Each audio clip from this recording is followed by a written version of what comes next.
TV 빵입니다. 오늘 지수가 나쁘었죠. 예.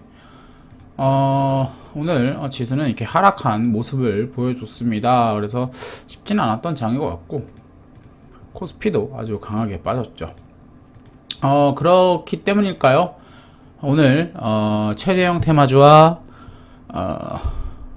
김동현 테마주가 아주 강세를 보여줬고요. 뭐 한샘K, 오픈베이스, 영화금속, 뭐 PM풍년, MH에탄올, 이루온 이런 종목들이 많이 올랐습니다. 뭐 아시다시피 윤석열 엑스파일 악재가 있었고요. 또 그 대변인 사태로 인해서 윤석열 관련주들의 조정이 강하게 일어났습니다. 대표적인 종목으로 뭐 덕성이나 서현 모두 60일선 아예 깨버리는 모습, 또 최근에 대장주였던 웹스나 또 위즈코프 같은 경우에도 확실하게 5일선을 이탈하는 모습을 보여줬습니다. 이런 상황에서 사실 윤석열 테마주들은 조정이라는 과거 제가 6월 2일 날부터 말씀드렸던 이 포인트가 아직까지도 유지되고 있다라고 보고 있습니다. 다만 윤석열 같은 경우에는 아시겠지만 27일 대선 출마를 하고 있습니다. 물론 27일 날 대선 출마가 늦어질 수도 있습니다. 이번 이런 엑스파일이나 이런 일로 인해서 좀 미뤄질 수도 있겠지만 결국 이 어떤 대선을 결심한 만큼 날짜의 문제이지 대선 출마 자체는 할 것이고요. 대선 출마가 하게 된다면 민생 탐방을 하게 되고 이제 국민의힘이나 또는 독자 3당을 그쪽으로 가는 모습을 보여줄 겁니다.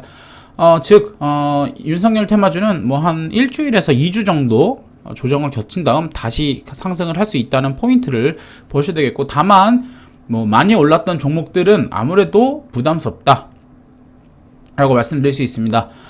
더불어서 오늘 올랐던 최재형이나 또는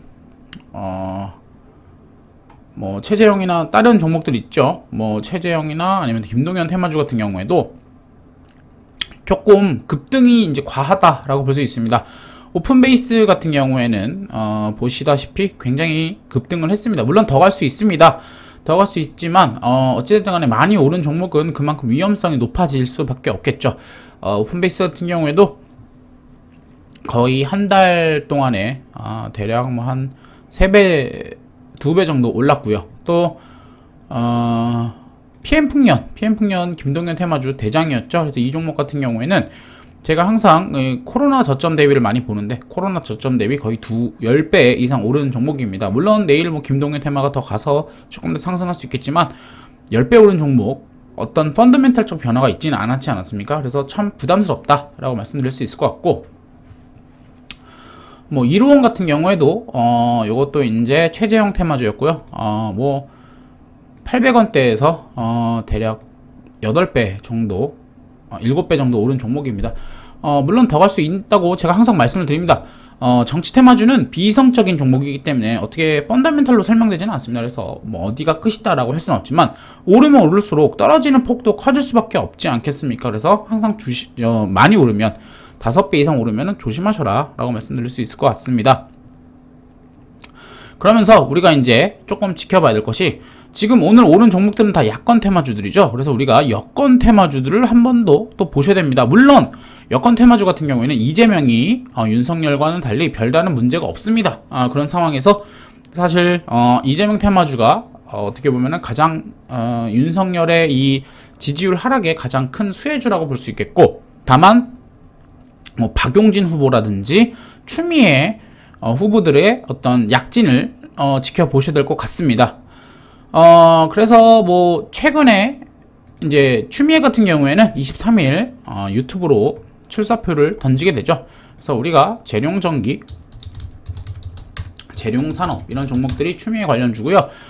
오늘 올랐지만 다 빠졌어요. 왜냐하면 아무래도 이제 오늘 야권 테마주들이 훨씬 더 셌기 때문에 치고 날아가질 못했습니다. 그러나 23일이 남아있는 만큼 추미애 테마주들 보셔야 될 것 같고, 박용진 테마주 같은 경우에는 우리가 신지인 SM 이 종목이 대장주였죠. 대략 코로나 저점 대비 5배 정도 오른 종목인데 과대 좀 많이 빠지고 있습니다. 고점 대비 대략 한 20% 정도 빠졌는데요.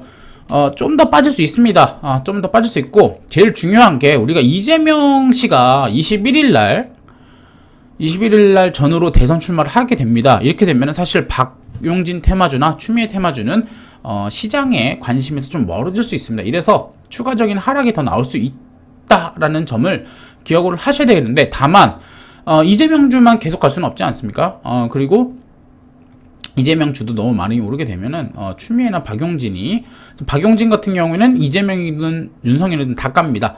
그리고 추미애는 아예 윤석열의 저격자라고 하죠. 이런 케이스라서 기술적 반등이나 또는 마지막 슈팅 한 번 정도 놔줄 수 있는 구간이다라고 볼 수 있을 것 같고, 차트상으로는 사실 박용진 테마주는 기술적 반등, 예를 들면 내일 한번 빠지고 박용진이 출마한다 이러면 다시 한번 쏴주는 모습을 나와줄 수 있는 모습이겠고, 추미애 테마주 같은 경우에는 준비하는 모습. 23일이 아무래도 이제 이틀 남았지 않았습니까? 그래서 이틀 남았는데 수요일 날 2시쯤에 출마 발표를 하게 되면 오히려 강한 슈팅 또는 내일 강한 슈팅을 보여줄 수 있다라고 말씀드릴 수 있을 것 같습니다. 다만 야권 테마주보다는 이재명이 굳건히 버티고 있는 만큼 이재명 테마주를 조금은 더 보셔야 되겠고, 이재명 씨가 결국은 출사표를 던지겠죠. 그래서 출사표를 던질 거기 때문에 이 높은 지지율, 대선 주자 2등이라는 지지율에서 우리가 이재명 테마주를 봐야 된다. 오늘 같은 경우에 오리콤이 올랐지 않았습니까? 이 종목 같은 경우에는 정말 대단한 종목인 게 윤석열도 껴있고 최재형도 껴있고 이재명도 껴있습니다. 그러나 저는 이재명 테마주를 좀 더 보고 있고요. 이게 이제 두산의 광고 대행사인데, 아시다시피 두산이 중앙대의 그 재단입니다. 그래서 이제 이재명 테마주를 엮었고, 이런 종목들이 사실 이재명이 끝났다라고 하면은 오히려 어떻게 움직였겠습니까? 웹스처럼 이렇게 세게 빠졌겠죠. 그러나 이재명 같은 경우에는 아직까지 윤석열과 같은 어떤 악재가 없기 때문에 오리콤이 오늘 좀 버텨줬다라고 볼 수 있을 것 같고요. 지금 최근에 이재명 테마주로 가장 강력한 건 오리콤이었기 때문에 오리콤을 보셔야 될 것 같고, 윤석열 테마주 같은 경우에도 웹스나 아니면 위즈코프 같은 경우는 사실 많이 올랐습니다. 위즈코프 같은 경우에는 코로나 저점 대비 거의 16배 정도 오른 종목입니다. 사실 이 종목이 아무런 펀더멘털 없이 가는 종목인데 16배 올랐으면 사실 먹을 만큼 다 먹었다라고 볼 수 있을 거겠고요. 웹스도 비슷하죠. 웹스도 거의 10배 정도 오른 종목입니다. 12배 올랐는데요. 이 종목에서 사실 얼마큼 먹을 수 있겠습니까? 기술적 반등 나올 수야 있겠지만 나와봤자 이 정도 강한 모습 한 30% 정도밖에 못 먹겠죠. 그런 점에 비해서 최근에 공정경제 테마주로 엮였던 정원NC스 같은 경우에는 지금 단일가긴 합니다만 코로나 저점 대비 많이 오른 것이 없고요. 그리고 이제 시총이 작고 전형적으로 이 대선 테마의 대장의 모습을 보여주고 있다는 점에서 이런 종목들은 눌린다면 좀 잡아보실만 하다라고 말씀드릴 수 있을 것 같습니다.